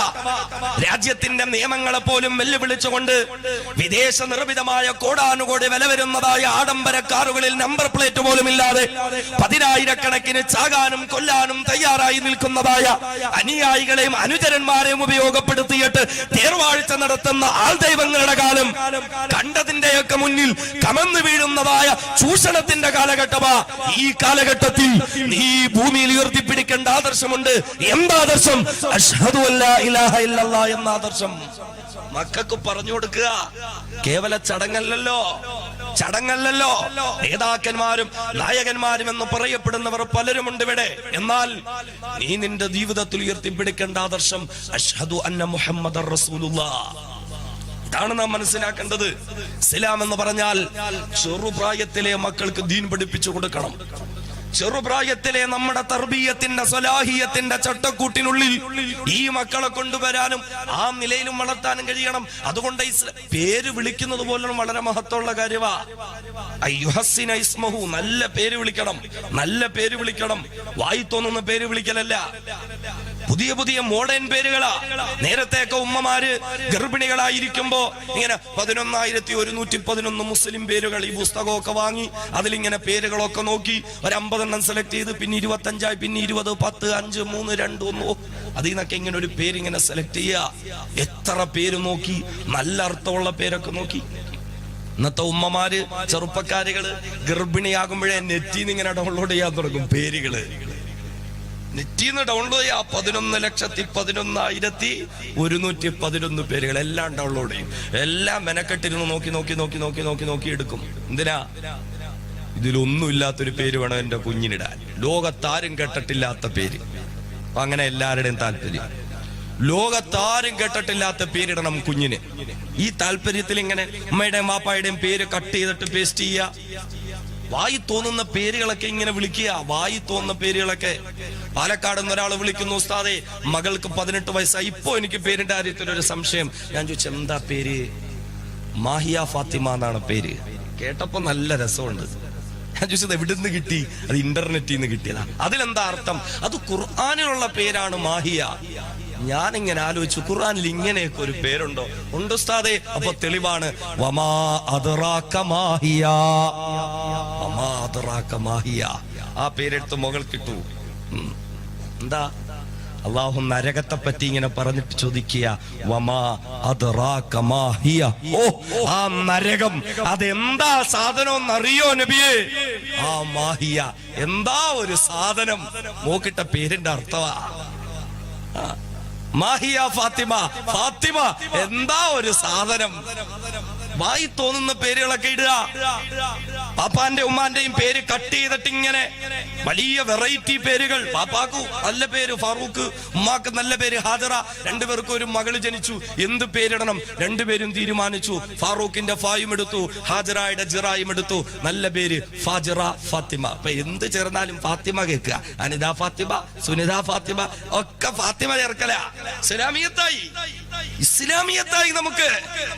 ഉമ്മായും വാപ്പായും പേരിട്ടു, അത്തായും ഉമ്മായും പേരിട്ടു ഫാജിറ ഫാത്തിമ. എന്ത് സുന്ദരമായ പേരാ അല്ലേ? എല്ലാവരുടെ മുമ്പിൽ ഇങ്ങനെ മേനി നടിക്കുകയല്ലേ? സബോർഡിനേറ്റേഴ്സിന്റെ മുമ്പില്, നാട്ടുകാരുടെ മുന്നില്, എല്ലാവരുടെ മുമ്പിലും വെറൈറ്റി പേരാ. ഇതുവരെ കേട്ടിട്ടുണ്ടോ? ഇതുവരെ കേട്ടിട്ടുണ്ടോ? 4 വയസ്സാകുമ്പോ പള്ളിയിൽ ഉസ്താദിന്റെ തലക്കിരുത്താൻ വേണ്ടി കൊണ്ടുപോകും. മദ്രസ ചേർക്കാൻ ഉസ്താദ് രജിസ്റ്റർ ഒക്കെ എടുത്ത് വെച്ചിട്ട് ചോദിക്കും, മോളെ പേരെന്താ? ഫാജിറ ഫാത്തിമ. തൊലഞ്ഞു. ഉസ്താദ് രജിസ്റ്റർ ഒക്കെ പൂട്ടിവെക്കും. ഫാറൂഖ് സാഹിബേ, ഇത് എവിടുന്ന് കിട്ടി ഈ പേര്? ഇപ്പോഴും ഇങ്ങനെ അഭിമാനമാ ഉസ്താദേ. പലരും ചോദിച്ചതാണ് കേട്ടോ ഇത്. സ്കൂളിൽ ചേർക്കാൻ കൊണ്ടപ്പോ അവിടെ പോലും ചോദിച്ചാ ആർക്കും പറഞ്ഞു കൊടുത്തില്ല. ഉസ്താദായതുകൊണ്ട് പറയാം, എന്റെ പേര് ഫാറൂഖ്, ഭാര്യയുടെ പേര് ഹാജിറ. എന്റെ ഫായും ഭാര്യയുടെ ജിറായും കൂടെ ചേർത്ത് ഫാജിറ എന്നിട്ടു. ഉസ്താദ് തലയ്ക്ക് കൈവെക്കും, തമ്പുരാനെ നിങ്ങൾക്ക് അത്ര ആഗ്രഹമായിരുന്നെങ്കിൽ നിങ്ങളുടെ ജിറായും ഭാര്യയുടെ ജിറായും നിങ്ങളുടെ ഫായും കൂടെ ചേർത്തിട്ട് ജിറാഫ് നിട്ടിടായിരുന്നു. എന്നാലും കുഴപ്പമില്ല, എങ്കിലും കുഴപ്പമില്ല. കാരണം എന്താ? ഫാജിറ ഫാത്തിമ, വൃത്തികെട്ട ഫാത്തിമ. വൃത്തികെട്ട ഫാത്തിമ. പേരിടുമ്പോ പോലും നമുക്ക് ശ്രദ്ധയില്ല. വെറൈറ്റി പേരുകളുടെ പിന്നാലെ. അത് പറഞ്ഞാൽ ഒരുപാട് നീണ്ടുപോകും. എന്ന് പറഞ്ഞാൽ പേരിട്ടൊരു കുഞ്ഞിനെ ജീവിതകാലം അത്രയും വിളിച്ചു വളർന്ന പേരുകൾ പോലും അവരുടെ ജീവിതത്തിൽ പ്രതിഫലിക്കപ്പെടുമെന്നല്ലേ. അതുകൊണ്ട് റസൂലുള്ള പറഞ്ഞു, ചില പേരുകൾ നിങ്ങൾ വിളിക്കരുത്, ആ പേര് അവരുടെ ജീവിതത്തിൽ പ്രതിഫലിക്കപ്പെടും. വലിയ വിഷയമാണിത്, വലിയ വിഷയമാണിത്. നാം ഒന്ന് ചിന്തിച്ചേ, ഇസ്ലാം എന്താ പഠിപ്പിച്ചത്? ഒരു കുഞ്ഞു പിറന്നാൽ, ഒരു കുഞ്ഞു പിറന്നു, റസൂലുള്ള പറഞ്ഞു, കുല്ലു ഗുലാമിൻ റഹീനുൻ ഔ റഹീനത്തുൻ ബി അഖീഖ വതുദ്ബഹു അൻഹു യൗമുസ് സാബിഅ വതുഹ്ലഖ റഅസുഹു. കുഞ്ഞു പിറന്നാൽ 7ാമത്തെ ദിവസം അഖീഖ കൊടുക്കണം. കാരണം ആൺകുഞ്ഞായാലും പെൺകുഞ്ഞായാലും പടച്ചവന്റെ മുമ്പിൽ പണയം വെക്കപ്പെട്ടിരിക്കുക. ആൺകുട്ടിയാണെങ്കിൽ 2 ആടിനെ കൊടുക്കണം, പെൺകുട്ടിയാണെങ്കിൽ 1 ആടിനെ കൊടുക്കണം. മാത്രമല്ല വതുഹ്ലഖ റഅസുഹു, തലമുടി വടിച്ച് അതിന്റെ തൂക്കത്തിനനുസരിച്ച് സ്വർണമോ വെള്ളിയോ ദാനം ചെയ്യണം. അല്ലേ? എത്ര പേർക്കുണ്ടത്? പള്ളിയിൽ ഉസ്താദിന്റെ അടുക്കലേക്ക് 1 രൂപയുടെ മിൽക്കി ബാർ മിഠായും കൊണ്ടുവരും. ഉസ്താദ് ഭാര്യ പ്രസവിച്ചു, അൽഹംദുലില്ലാ, നല്ല കാര്യം. എന്തു കുഞ്ഞാ മോനെ? ആൺകുഞ്ഞാണ്. എത്ര ദിവസമായി? 3 ദിവസമായി. അപ്പൊ ഉസ്താദ് സ്നേഹം കൊണ്ട് പറയും, മോനെ 7 ദിവസം പൂർത്തിയാവുമ്പോ അഖീഖ കൊടുക്കണം, ആൺകുഞ്ഞാണെങ്കിൽ 2 ആടിനെ കൊടുക്കണം. അല്ലാഹുവേ, ഉസ്താദേ വല്ലാത്ത ക്രിട്ടിക്കൽ സ്റ്റേജിലായിരുന്നു. ബ്ലീഡിംഗ് ഒക്കെ വന്നിട്ട് ഇങ്ങനെ വലിച്ചു പറിച്ച് ആശുപത്രി കൊണ്ടുപോയതാ. ഡോക്ടർ പറഞ്ഞു 5 നിമിഷവും കൂടെ കഴിഞ്ഞെങ്കിൽ കുഞ്ഞിങ്ങനെ കുടലെല്ലാം കൂടെ ചുറ്റി ഇങ്ങനെ കിടന്ന് വയറ്റിനകത്ത് കിടന്ന് തൂങ്ങി മരിച്ചേനെ. അള്ള കൊല്ലാനിട്ടിരുന്ന കുഞ്ഞാണ്. എന്നാ ഡോക്ടർ കൃത്യസമയത്തുള്ളതുകൊണ്ട് വയറ്റൊക്കെ വെട്ടിപ്പൊളിച്ചതൊക്കെ കട്ടിപ്പോയത് കുഞ്ഞിനെ എടുത്ത് കൈ തന്നു. പൈസ ഒരുപാട് ചെലവായി. അഖീഖ കൊടുക്കാം ഇൻഷാ അല്ലാഹ്, ഇൻഷാ അല്ലാഹ്. ആ ഇൻഷാ അല്ലാഹ് അവിടെ തീർന്നു. അഖീഖ കൊടുക്കൂല, അഖീഖ കൊടുക്കൂല. 7ാമത്തെ ദിവസം അഖീഖ കൊടുക്കാൻ പറഞ്ഞ സാമ്പത്തിക പരാധീനതകളാ. പക്ഷേ പറയാതിരിക്കാൻ പറ്റില്ല. നാണമില്ലാത്ത മുസ്ലിം ചെറുപ്പക്കാരൻ ഭാര്യ ഗർഭിണിയായി 7ാമത്തെ മാസം വയറ്റ് നേർച്ച നടത്താൻ അവന് യാതൊരുവിധ സാമ്പത്തിക പ്രതിബന്ധങ്ങളുമില്ല. ഭാര്യ പ്രസവിച്ചു കഴിഞ്ഞു. 40ാമത്തെ ദിവസം 40 കുളി നടത്താൻ നാട്ടുകാരെയും വീട്ടുകാരെയും ഒക്കെ വിളിച്ചു ചേർത്ത് 40 കുളി നടത്താൻ നാണമില്ലാത്ത നട്ടലില്ലാത്ത ചെറുപ്പക്കാരന് ഒരു ഉളുപ്പില്ല. അവിടെയൊക്കെ വരണം, പള്ളിയിൽ ഉസ്താദ് വരണം. അവിടെയും 40 കുളി നടത്തുമ്പോഴും പെണ്ണും പിള്ളയുടെ 40 കുളിക്കും റസൂലുള്ളാഹിരിക്കട്ടെ ഒരു ഫാത്തിഹ. ഇസ്ലാമായില്ലേ? ബർക്കത്തായില്ലേ? ആര് പഠിപ്പിച്ചു ഇത്? 7ാം മാസം വയറ്റ് നേർച്ച നടത്താൻ എന്റെ പ്രിയപ്പെട്ട ഉമ്മമാരോട് കൂടിയ വളരെ നിർബന്ധമായ ചടങ്ങെന്ന നിലയിൽ ഒരുപാട് പണം ചെലവഴിച്ച് എന്തോ മഹത്വമുണ്ടെന്ന് കരുതി പെണ്ണുങ്ങൾക്കൊക്കെ അത് വലിയ നിർബന്ധമായി മാറിയത് 7ാം മാസം വയറ്റ് നേർച്ച നടത്തുന്നു. ഇപ്പൊ പണക്കാരൊക്കെ കുറെ മാറി. കണ്ടില്ലേ കാസർഗോഡ് ഭാഗങ്ങളിലെ പണച്ചാക്കുകൾ 7ാം മാസത്തെ വയറ്റ് നേർച്ച ആഡംബരാഘോഷമാക്കി മാറ്റി. അവിടെയും പറക്കുന്ന ക്യാമറ കൊണ്ടുവന്നു. പെണ്ണു മുറിക്കുള്ളിൽ നിന്ന് വയറും ചുമന്നിറങ്ങുന്ന ക്യാമറയിലാക്കി കാസറ്റാക്കി മാറ്റി മ്യൂസിക്കിന്റെ അകമ്പടി കൊടുത്തിട്ട് യൂട്യൂബിലിട്ടിട്ട് ഇങ്ങനെ ആഢ്യത്വം നടിക്കുക. എന്തേ? 7ാം മാസത്തെ വയറ്റ് നേർച്ചയ്ക്ക് മോളെ കൊണ്ടുവന്ന ചടങ്ങ് മുസ്ലിം സമൂഹമാ. ആഡംബരത്തിന്റെയും അനാചാരങ്ങളുടെയും വ്യക്താക്കളായി മാറിയിരിക്കുന്നു മുസ്ലിം ഉമ്മത്ത്. പിന്നെന്താ? 40ാമത്തെ ദിവസം പെണ്ണും പിള്ളയുടെ പ്രസവ രക്തം നിന്നു. ആഘോഷം. നീയും നിന്റെ ഭാര്യയും വീട്ടുകാരും മാത്രം അറിയേണ്ട കാര്യം. കൂട്ടുകാരനെയും വിളിക്കും, അയൽക്കാരനെയും വിളിക്കും, തൊഴിലാളിയെയും വിളിക്കും, കടക്കാരനെയും വിളിക്കും. 40 ഭാര്യയുടെ, എല്ലാവരും വരണോന്ന് അല്ലേ? പിന്നെന്താ? അപ്പോഴും അഖീഖ കടവ. പിന്നെ 1 വർഷം അങ്ങോട്ട് പൂർത്തിയാക്കട്ടെ. 1ാമത്തെ ബർത്ത്ഡേക്ക് പോരിഷ കൂടുതലാ. 1ാമത്തെ ബർത്ത്ഡേ അതിന് പോരിഷ കൂടുതലാ. എത്ര മുസ്ലിം വീടുകളിൽ പോകുമ്പോ കണ്ടിട്ടുണ്ട്. അതിന് വരുമ്പോ ഭക്ഷണം കഴിക്കാൻ വിളിച്ചോണ്ട് പോകുന്നതാ. അതിനായിരിക്കും ഭക്ഷണം കഴിക്കാൻ വിളിച്ചോണ്ട് വന്നതാ. അപ്പൊ ഇങ്ങനെ നമ്മൾ പോയി വലിയ ആചാരാണ് ഉസ്താദ്, നമ്മുടെ പരിപാടിക്ക് 25,000 രൂപ തന്ന ആളാണ്, വലിയ സംഭവമാണ്, ആനയാണ് ചേനയാണ്. നമ്മളിങ്ങനെ കഴിക്കാൻ വേണ്ടി ചെല്ലുമ്പോ ഇങ്ങനെ ഹാപ്പി ബർത്ത്ഡേ ചിക്കുമോൾ എഴുതി വെച്ചിട്ടുണ്ടാവും. ഉസ്താദന്മാരെയൊക്കെ ഭക്ഷണം കഴിക്കാൻ കൊണ്ടുവരുമ്പോഴും അതൊക്കെ പറിച്ച് കളഞ്ഞോളി. ബർത്ത്ഡേ ആഘോഷവാ. ഇസ്ലാം പഠിപ്പിച്ച അഖീഖയെ മാറ്റിവെച്ചു. അനിസ്ലാമികതയുടെ ആഘോഷങ്ങളെല്ലാം കടമെടുക്കുന്ന മാതാപിതാക്കളെ, നാളെ നിന്റെ പ്രിയപ്പെട്ട പൊന്നുമകന് 18 20 വയസ്സാകുമ്പോൾ, നിന്റെ പ്രിയപ്പെട്ട പൊന്നുമോൾക്ക് 18 വയസ്സ് പൂർത്തിയാകുമ്പോൾ അയൽക്കാരനായ അന്യമതത്തിൽപ്പെട്ടവനോടൊപ്പം അവൻ ഒളിച്ചോടിയെന്ന പരാതിയുണ്ടോ മാതാപിതാക്കളെ? ഇഷ്ടകാമുകനോടൊപ്പം ജീവിക്കുന്നതിന് വേണ്ടി ഇസ്ലാം വലിച്ചെറിഞ്ഞു കളഞ്ഞ പ്രിയപ്പെട്ട മക്കളെ ഓർത്തിട്ട് പരിതപിക്കുന്ന മാതാപിതാക്കളെ, നിങ്ങളുടെ മക്കളെ നിങ്ങളെ കുറ്റം പറഞ്ഞിട്ട് കാര്യമില്ല. കാരണം നിങ്ങളുടെ മക്കളെ നിങ്ങളെ വളർത്തിയതെങ്ങനെ? അല്ലാഹുവിന്റെ ഹബീബ് പഠിപ്പിച്ച പടച്ചതമ്പുരാന് പൊരുത്തപ്പെട്ട അഹ്ലുസുന്നത്തി വൽ ജമാഅത്ത് പഠിപ്പിച്ച അഖീഖ പോലെയുള്ള ഇസ്ലാമിക കർമ്മങ്ങളെ ഒഴിവാക്കിയിട്ട് അനിസ്ലാമികതയുടെ കർമ്മങ്ങളെ കടമെടുക്കുന്ന മാതാപിതാക്കള്, 7ാമത്തെ മാസം വയറ്റ് നേർച്ച നടത്താൻ ഇസ്ലാമാ നിങ്ങളെ പഠിപ്പിച്ചത്. ഭാര്യ പ്രസവിച്ചു കഴിഞ്ഞ് 40ാമത്തെ ദിവസം പ്രസവകുളി നടത്താൻ ഇസ്ലാമാ നിങ്ങളെ പഠിപ്പിച്ചത്. 1ാമത്തെ വർഷം പൂർത്തിയാകുമ്പോൾ ബർത്ത്ഡേ ആഘോഷം നടത്താൻ ഇസ്ലാമാ നിങ്ങളെ പഠിപ്പിച്ചത്. നിങ്ങളുടെ പ്രിയപ്പെട്ട കുഞ്ഞിന് ചോറുണ്ടെന്ന പ്രായമാകുമ്പോൾ മക്കബറകളിലേക്ക് കൊണ്ടുപോയി ചോറൂണ നടത്താൻ ഇസ്ലാമാ നിന്നെ പഠിപ്പിച്ചത്. അനിസ്ലാമികതയുടെ ആഘോഷങ്ങൾ മുഴുവനും സന്താനങ്ങളുടെ വിഷയങ്ങളിൽ കടമെടുക്കുന്ന ഉമ്മമാരെ, വാപ്പമാരെ, വിനീതന്റെ ശബ്ദം ശ്രവിക്കുന്ന മാതാപിതാക്കള്, നമ്മുടെ മക്കള് വഴിപിഴച്ചു പോകുന്നുണ്ടെങ്കിൽ, അവരന്യമതത്തിന്റെ വക്താക്കളായി മാറുന്നെങ്കിൽ അതിന്റെ ഏറ്റവും ഒന്നാമത്തെ കുറ്റക്കാരാരാ? ഹബീബായ ശഫീഉനാ മുഹമ്മദ് മുസ്തഫ സ്വല്ലല്ലാഹു അലൈഹി വസല്ലമ തങ്ങളെ പറഞ്ഞു പഠിപ്പിക്കുകയാ, കുല്ലു മൗലൂദ് യൂലദു അലാ ഫിത്രത്തിൽ ഇസ്ലാം ഫഅബവാഹു യുഹവ്വിദാനിഹി ഔ യുനസ്സിറാനിഹി ഔ യുമജ്ജിസാനിഹി. നബിയുനാ മുഹമ്മദ് മുസ്തഫ സല്ലല്ലാഹു അലൈഹി വസല്ലം പഠിപ്പിക്കുകയാണ്, മാതാപിതാക്കളെ ശ്രദ്ധിച്ച് കേട്ടുകൊള്ളുക. ജൂതനസാറാക്കളുടെ ആചാരമായ ബർത്ത്ഡേക്കല്ലേ താല്പര്യമുള്ളത്? അനിസ്ലാമികതയുടെ ആചാരങ്ങൾക്കല്ലേ താല്പര്യമുള്ളത്? എങ്കിൽ 14 മുമ്പ് ലോകത്തിന്റെ മുത്തായ നായകൻ നബിയുനാ മുഹമ്മദ് മുസ്തഫ സല്ലല്ലാഹു അലൈഹി വസല്ലമ തങ്ങൾ പഠിപ്പിക്കുകയാണ്, കുല്ലു മൗലൂദ് യൂലദു അലാ ഫിത്രത്തിൽ ഇസ്ലാം. എല്ലാ മക്കളും ഇസ്ലാമിന്റെ പ്രകൃതിയിൽ പിറന്നു വീഴുന്നവരാ. ഇസ്ലാമിനെ ഏറ്റെടുക്കാൻ, ഇസ്ലാമിനെ മുറുകെ പിടിച്ചു ജീവിക്കാൻ ആ ശുദ്ധ പ്രകൃതിയിൽ പിറന്നു വീഴുന്ന നിങ്ങളുടെ പ്രിയപ്പെട്ട മക്കളുണ്ട്. പക്ഷേ മാതാപിതാക്കള് ഫഅബവാഹു, എന്നാൽ ആ മക്കളുടെ മാതാപിതാക്കളിൽ ഫഅബവാഹു യുഹവ്വിദാനിഹി, ആ മക്കളെ വഴികെടുത്ത് യഹൂദികളാക്കി മാറ്റുന്നത് മാതാപിതാക്കളാണ്. ഔ യുനസ്സിറാനിഹി, ആ മക്കളെ നസ്റാനിയാക്കുന്നത് മാതാപിതാക്കളാണ്. ഔ യുമജ്ജിസാനിഹി, അവരെ മജൂസിയാക്കുന്നത് മാതാപിതാക്കളാ. ഹബീബായ മുത്ത പറഞ്ഞത് മറ്റൊരർത്ഥത്തിലാണെങ്കിൽ പോലും കാലഘട്ടവുമായി ബന്ധപ്പെടുത്തി എന്ന് ചിന്തിക്കരുത്.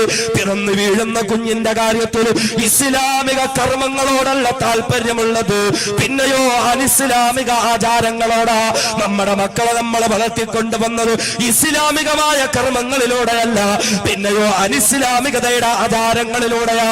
അതിൽ യാതൊരുവിധ കുഴപ്പവുമില്ലെന്ന് കൽപ്പിക്കുന്ന മാതാപിതാക്കള്, അത് കാലഘട്ടത്തിന്റെ ആവശ്യമെന്ന് കരുതുന്ന മാതാപിതാക്കള്, അത് കാലഘട്ടത്തിന് നിർബന്ധമെന്ന് വാശി പിടിക്കുന്ന മാതാപിതാക്കള്, ഈ മാതാപിതാക്കളെ കണ്ടു വളരുന്ന മക്കൾ നാളെ 18 19 വയസ്സാകുമ്പോൾ പ്രേമത്തിന്റെ പേരില്, സ്നേഹത്തിന്റെ പേരിൽ അന്യമതത്തിലേക്ക് പോകലും തെറ്റല്ല എന്നവർ കരുതിയാൽ, ഇസ്ലാമിനെ ഉപേക്ഷിക്കലും തെറ്റല്ല എന്നവർ കരുതിയാൽ, ഇഷ്ടപ്പെട്ടവനോടൊപ്പം ഒരു ജീവിതത്തിന് വേണ്ടി അല്ലാഹുവിനെയും റസൂലിനെയും വേണ്ടെന്ന് വെച്ചാൽ അതിൽ യാതൊരുവിധ കുറ്റവുമില്ലെന്ന് പ്രിയപ്പെട്ട മക്കൾ കരുതിയാൽ, ഈ മാതാപിതാക്കളെ അതിന്റെ ഏറ്റവും വലിയ കുറ്റക്കാർ ഫഅബവാഹു, അവരുടെ മാതാപിതാക്കളെ തന്നെയാണ്, അവരുടെ ഉമ്മയും വാപ്പയും തന്നെയാണെന്ന് നബിയുനാ മുത്തുൽ മുഹമ്മദ് മുസ്തഫ സല്ലല്ലാഹു അലൈഹി വസല്ലം മക്കളെ വഴികെടുത്തി കളയുന്ന മാതാപിതാക്കൾ. റസൂലുള്ളാ പറയുന്നു, ശുദ്ധ പ്രകൃതിയിൽ വളർന്നു വീരുന്നവരാണ് മക്കൾ. പക്ഷേ ഫഅബവാഹു, അവരുടെ മാതാപിതാക്കളാണ് അവരെ യഹൂദിയാക്കുന്നത്, നസ്റാനിയാക്കുന്നത്, മജൂസിയാക്കുന്നത്. അതുകൊണ്ട് മക്കൾ മതം മാറിപ്പോയെങ്കിൽ അവനെ ഇവനെ ഒന്നും കുറ്റം പറയണ്ട, എന്റെ കുറ്റമാണത്. എന്റെ കുറ്റമാണിത്. സയ്യിദുനാ മുഹമ്മദ് മുസ്തഫ സ്വല്ലല്ലാഹു അലൈഹി വസല്ലം എങ്ങനെ വളർത്തി മക്കളെ, എങ്ങനെ വളർത്തി? എന്താ റസൂലുള്ള പഠിപ്പിച്ചേ?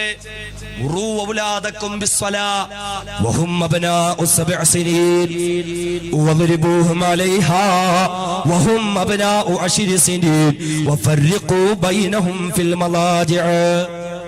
റസൂലുള്ളാഹി സ്വല്ലല്ലാഹു അലൈഹി വസല്ലം പഠിപ്പിച്ച എന്താ? മാതാപിതാക്കളെ മുറൂ ഔലാദക്കും ബിസ്സലാ വഹും അബ്നാഉ സബ്അ സിനീൻ. 7 വയസ്സായാൽ നിങ്ങളുടെ മക്കളോട് നിങ്ങൾ നിസ്കരിക്കാൻ കൽപ്പിക്കണം. നമ്മുടെ മക്കളിൽ ആൺകുട്ടിയാകട്ടെ പെൺകുട്ടിയാകട്ടെ 7 വയസ്സെന്ന് പൂർത്തിയാകുന്നു അന്ന് മുതൽ നിസ്കരിക്കാൻ നിർബന്ധമായും കൽപ്പിക്കണം. ആര്? മാതാപിതാക്കൾ. എത്ര മാതാപിതാക്കൾ കൽപ്പിക്കും? 7 വയസ്സ് മുതൽ എത്ര വയസ്സ് വരെ? 10 വയസ്സ് വരെ 3 വർഷം 1095 ദിവസത്തെ കോച്ചിങ് നിസ്കാരത്തിന്റെ വിഷയത്തിൽ മാതാപിതാക്കൾ മക്കൾക്ക് കൊടുക്കണം. 1095 ദിവസത്തെ കോച്ചിങ് നിസ്കാരത്തിന്റെ വിഷയത്തിൽ മാതാപിതാക്കൾ മക്കൾക്ക് കൊടുക്കണം. 5475 തവണ മാതാപിതാക്കളും മക്കളുടെ നിസ്കാരത്തിന്റെ കാര്യത്തിൽ ശ്രദ്ധ പുലർത്തണം. അതാ ഇസ്ലാം പറഞ്ഞത്. നമ്മുടെ മക്കൾ മദ്രസയിൽ പോകുന്നു, നിസ്കാരത്തിന്റെ വാജിബ് പഠിക്കുന്നു, ഫർള് പഠിക്കുന്നു, സുന്നത്ത് പഠിക്കുന്നു, എല്ലാം പഠിക്കുന്നുണ്ട്. എന്നാൽ ഇത്രയും നാൾ ഏതെങ്കിലും ഒരു ഉമ്മായോ വാപ്പായോ ഏതെങ്കിലും ഒരു അത്തായോ അമ്മായോ മക്കളെ വിളിച്ചിട്ടെ നീ ഒന്ന് ഒളു ചെയ്യുന്ന എങ്ങനെയാണെന്നൊന്ന് കാണിച്ചേ, ഞാനൊന്ന് നോക്കട്ടെ, നിസ്കരിക്കുന്ന എങ്ങനെയാണെന്ന് നോക്കട്ടെ, ഫാത്തിഹ ഒന്ന് ഓതിയേ, സനാ ഒന്ന് ഓതിയേ, അത്തഹിയാത്ത് ഒന്ന് ഓതിയേ, റുക്കൂ ചെയ്യുന്നതൊന്ന് കാണിച്ചേ, എങ്ങനെയാണെന്ന് നോക്കട്ടെ. എത്ര മാതാപിതാക്കൾക്ക് ആ കാര്യത്തിൽ ശ്രദ്ധയുണ്ട്? 3 വർഷം മക്കളെ നിസ്കരിപ്പിക്കണം. ഫജ്റിന് പള്ളിയിലേക്ക് പോകുന്ന അത്ത വീട്ടിൽ കിടന്നുറങ്ങുന്ന 7 വയസ്സുള്ള മോനെ വിളിച്ചുണർത്തണം, പള്ളിയിൽ കൊണ്ടുപോകണം, നിസ്കരിപ്പിക്കണം. വളൂ ചെയ്യുമ്പോ കൂടെ നിർത്തി വളൂ ചെയ്യിപ്പിക്കണം. നിസ്കരിക്കുന്നതിൽ തെറ്റുണ്ടെങ്കിൽ അതുൾപ്പെടെ പറഞ്ഞു കൊടുക്കണം. ഏത് വാപ്പ ഏതത്തായിക്ക് ശ്രദ്ധയുണ്ട്? അത്താ ഇങ്ങനെ രാവിലെ ഫജ്റിന് പള്ളിയിലേക്ക് പോകുമ്പോ 15 വയസ്സുള്ള മോനെ ഇങ്ങനെ അകത്ത് കിടന്നുറങ്ങുണ്ടാവും. അത്താ പോയി മോനെ ഇങ്ങനെ വിളിച്ചുണർത്തും, മോനെ അത്ത പള്ളിയിൽ പോവാ, നീ ആ കഥോ കുറ്റിയിട്ടിട്ട് വന്ന് ബാക്കിയും കൂടെ ഉറങ്ങിക്കോ. വിളിച്ചുണർത്തുന്നതിന് അതിനു വേണ്ടിയിട്ടാ വിളിച്ചുണർത്തുന്നത് തന്നെ. 7ാമത്തെ വയസ്സ് മുതൽ മക്കളെ നിസ്കാരത്തിന്റെ കാര്യത്തിൽ ട്രെയിനിങ് കൊടുക്കണം.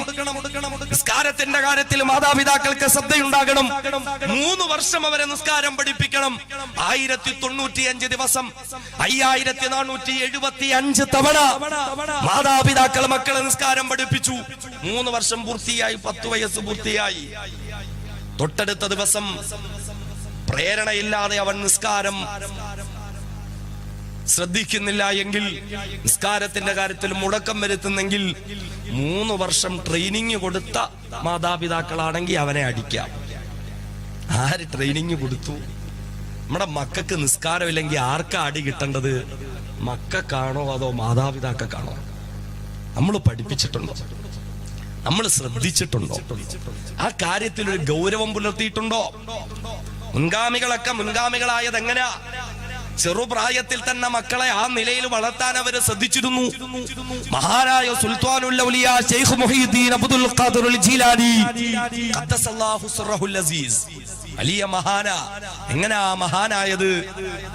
ശൈഖ് ജീലാനി തങ്ങളുടെ ഉമ്മ ചെറുപ്രായത്തിൽ തന്റെ കുഞ്ഞിന് പാല് കൊടുക്കാൻ ഒരുങ്ങുമ്പോൾ വുളൂ ചെയ്ത് വലത് മാറിടത്തിൽ നിന്ന് പാല് കൊടുത്ത് കുഞ്ഞു പാല് കുടിക്കുമ്പോൾ സൂറത്തുൽ ഫാത്തിഹയും ആയത്തുൽ കുർസിയും ഉൾപ്പെടെ ആ കുഞ്ഞിന്റെ ശരീരത്തിലേക്ക് ഊതുമായിരുന്നത്രേ. പാല് കൊടുക്കുമ്പോൾ വുളൂ ചെയ്യുക, വലത് മാറിടത്തിൽ നിന്ന് കൊടുക്കുക, ഖുർആനും ആയത്തും ഒക്കെ ഊതുക. ഏത് ഉമ്മമാർക്കാ ഇതൊക്കെ സാധിക്കുന്നത്? സീരിയല് കണ്ടോണ്ടിരിക്കുമ്പോഴാ കുഞ്ഞ് കരയുന്നത്. ഓടിച്ചെന്ന് തൊട്ടീന്ന് വാരി എടുത്തോണ്ട് വന്ന് ഇങ്ങനെ കൊണ്ട് പാല് കൊടുക്കും. വെച്ചു കൊടുത്തേക്കുന്ന വായിലാണോ മൂക്കിലാണോ നോക്കാൻ പോലും സമയമില്ല. പിന്നാനിനി ഫാത്തിഹ ഓതണം, ഒന്നും എടുക്കണം. എവിടെ നടക്കാൻ ഇതൊക്കെ എവിടെ നടക്കാൻ? ചെറുപ്രായത്തിൽ തൊട്ടടുത്തുള്ള മദ്രസയിൽ പഠിക്കാൻ പോകും അബ്ദുൽ ഖാദർ എന്ന കുഞ്ഞുമോൻ. എന്നിട്ട് മദ്രസ കഴിഞ്ഞ് വീട്ടിലേക്ക് വന്നിട്ട് ഉമ്മയോട് പറയും, ഉമ്മ വിശക്കുന്നു, കഴിക്കാൻ ഭക്ഷണം വേണം. ഉമ്മ പറയും, മോനെ ഇവിടെ കഴിക്കാൻ ഭക്ഷണമൊന്നുമില്ല, നീ പോയി വുളൂ ചെയ്ത് മുസല്ല വിരിച്ച് 2 റക്അത്ത് സുന്നത്ത് നിസ്കരിച്ചിട്ട് അള്ളാഹുവിനോട് പറയുമ്മ, അള്ളാഹുവേ എനിക്കും എന്റെ ഉമ്മാക്കും കഴിക്കാൻ ഭക്ഷണമില്ല, നീ എന്തെങ്കിലും ഭക്ഷണം തരണം തമ്പുരാനെ. അള്ളാഹുവിനോട് നീ ദുആ ചെയ്യ്. 2 റക്അത്ത് നിസ്കരിച്ചിട്ട് ഉമ്മ ശീലിപ്പിക്കുക. ആ കുഞ്ഞ് നിസ്കരിക്കും, അള്ളാഹുവിനോട് ദുആ ചെയ്യും. അത് കഴിഞ്ഞു വരും. ഉമ്മ പറയും, മോനെ അലമാര തുറന്നു നോക്ക്, അള്ളാഹ് അവിടെ ഭക്ഷണം വെച്ചിട്ടുണ്ടാവും. ആ കുഞ്ഞു പോയി അലമാര തുറക്കുമ്പോൾ നല്ല ആവി പറക്കുന്ന ഭക്ഷണം ഉണ്ടാവും. ഉമ്മയും മോനും ഇരുന്ന് കഴിക്കും. ഉമ്മ ചോദിക്കും മോനോട്, മോനെ ആര് തന്ന ഭക്ഷണം? അള്ളാഹു തന്ന ഭക്ഷണം. അള്ളാഹു തന്ന ഭക്ഷണം. വെറുതെയാ എന്ന് പറഞ്ഞാൽ ആ കുഞ്ഞ് നിസ്കരിക്കുന്ന സമയത്ത് ഉമ്മ തന്ന പാചകം ചെയ്ത ഭക്ഷണം കൊണ്ടുവന്ന് അലമാരയെ വെക്കുന്നതാ. എന്തിനാ? തന്റെ മകൻ അള്ളാഹുമായിട്ടൊരു ബന്ധം ഉണ്ടാകണം. ഒരു ദിവസം ഉമ്മ ഒരു ദൂരയാത്ര പോയി. ദൂരയാത്രയ്ക്ക് പോകേണ്ടി വന്നു ഉമ്മയ്ക്ക്. കൃത്യസമയത്ത് വരാൻ കഴിഞ്ഞില്ല. ഉമ്മയുടെ മനസ്സ് വിഷമിച്ചു. തന്റെ പൊന്നുമോൻ അബ്ദുൽ ഖാദർ വരും. എന്നും വന്ന് ചെയ്യുന്നത് പോലെ അലമാര തുറക്കുമ്പോ ഭക്ഷണമില്ല. അവൻ വുളൂ ചെയ്ത് മുസല്ല വിരിച്ച് സുന്നത്ത് നിസ്കരിച്ച് ദുആ ചെയ്തിട്ട് വീണ്ടും വന്ന് അലമാര തുറക്കും. അപ്പോഴും അവിടെ ഭക്ഷണം ഉണ്ടാവൂല. എന്റെ മോന്റെ ഈമാൻ തകർന്നു പോകുമല്ലോ പടച്ചവനെ. തന്റെ മകന്റെ ഈമാനെ ഓർത്ത് വേവലാതിപ്പെട്ട ഒരു ഉമ്മ ഓടിക്കതച്ചുകൊണ്ട് വീട്ടിലേക്ക് വന്നു. കുഞ്ഞുമോൻ മുറ്റത്ത് നിന്ന് കളിക്കുന്നു. മോനെ ഭക്ഷണം കഴിച്ചോ? കഴിച്ചു ഉമ്മ. എവിടുന്ന് കഴിച്ചു?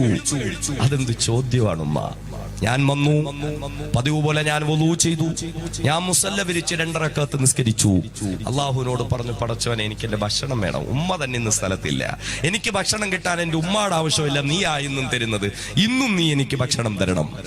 ഞാൻ പോയി അലമാര തുറന്നു. ഉമ്മ ഇന്നത്തെ ഭക്ഷണത്തിന് വല്ലാത്ത രുചിയായിരുന്നു ഉമ്മ. ആ ഉമ്മ പോയി നോക്കുമ്പോൾ മറിയം ബീവിക്ക് സ്വർഗത്തിൽ നിന്ന് പള്ളിയുടെ മെഹ്റാബിന്റെ ഉള്ളിൽ ഭക്ഷണം ഇറക്കി കൊടുത്ത പോലെ പടച്ചതമ്പുരാൻ തന്റെ പൊന്നുമോന് ഭക്ഷണം ഇറക്കി കൊടുത്തിരിക്കുക. കഴിയോ? മക്കളെ ഇങ്ങനെ വളർത്താൻ ഏതെങ്കിലും മാതാപിതാക്കൾക്ക് കഴിയുവോ?